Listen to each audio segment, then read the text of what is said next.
Good morning, everybody. This is Richie coming at you from the historic Blick Plantation Cemetery, and I'm here with some very special visitors today. And this is one of them. Hang on, real quick. Here we go. Who are you, Christy? Christy K. Higgins with the Progress Index. All right. Let's come over here. Oh, look, they want to ignore us. No, I'm playing. All right, can we do some introductions real quick?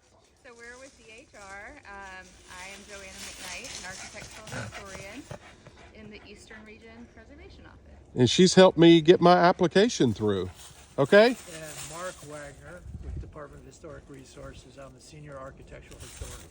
And Mark has been helping me since about August, right? Yep. Something like that. Yep. He was the first one I reached out to, and he's been very helpful. And here we go, Michael. Your turn. I'm Michael Clem. I'm an archaeologist and a nobody, really, with the Department of Historic Resources. And just out here at the Blick property, enjoying ourselves looking at a cemetery. What are you seeing? No. Ginger is here, by the way. She gets very excited. Look at her. She gets very excited. Yeah, She loves the cemetery. Yeah. So we've got several rows of graves here. Outside the formal cemetery with fence, and to the average person walking in the woods, you might not see it, but they're rough stone headstones, just plain field stones, different kinds of stones, different shapes of stone. Back here's another pitch stone, but just the same idea. Just they've chosen very different kinds of rocks to mark these things. Very informal yet formal markers, and so you can see these depressions. Ginger, no. that you can see them in the ground, and there are rows of them. You can probably actually shoot down that way and see them. Yeah, it's really hard to see on video. It is hard to see on video, but there's one here, there, and a deep one there, and another. And these depressions are caused when the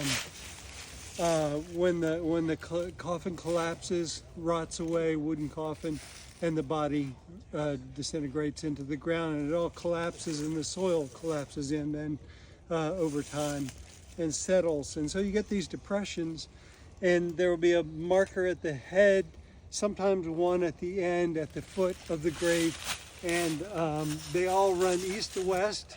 Not direct, not always directly. They didn't use a compass to put the graves in, but in the Bible, people are buried east to west because the second coming is supposed to happen in the east, and so the head is at the west end. And right now I'm facing due east, Yeah. so that's exactly. So they'll, at the second coming, theoretically, they'll rise up and face east. Yeah. So that's how they're laid. So if you see rows of depressions in the woods like this, then you'll know that there's a cemetery there, especially if you see stones at the west end of all of them. And then also out here in the woods, there's this stuff called periwinkle, which often gets planted at cemeteries. Yeah, it's all over the ground. You can show it there. It gets a pretty pink or purplish flower. I saw some blooming down low in the sunlight. Yeah, that's what Christy said. We'll check that out on the way out. Get a picture of that. Yeah. Perfect. In the spring, early spring, and so that's something that's often planted at cemeteries, and it will expand way beyond the cemetery. So you might get 5 acres of it, but the real core of the cemetery is often just in the center. The center there. Now, because in this cemetery, the more modern graves from the 20th century, the 4 or 5 of them, have headstones. Yes. The others either have no stone at all, or they have a field stone like this one, a small one. Some are larger, field stones. And this is something you see in cemeteries where either folks don't, families without a lot of income, without a lot of, but more commonly, at cemeteries of enslaved folks and their descendants directly. Do you think this is a grave of the... So it's separated from the family cemetery by a formal fence, and they all have formal, purchased stone markers with their names on them. Ginger's making herself at home. She loves the cemetery. And Ginger, look at her. No, loves it's it. okay. and so yeah, I have a feeling that this is probably the cemetery for the enslaved folks who worked in or near the home. The home Just- and just drivers over, and which is just over there on the hilltop. Okay. And so it's close by. They owned 1,000 acres, I hear, Yeah. right? And had as many as 70 some slaves. per generation Yeah. for several Right. generations. So there's quite a few. Those are all. You'll find other cemeteries on that 1,000 acres if you had access to it. Yeah. And they will probably be near where the slave houses were, Okay. or on a hilltop nearby or something Yeah. like that.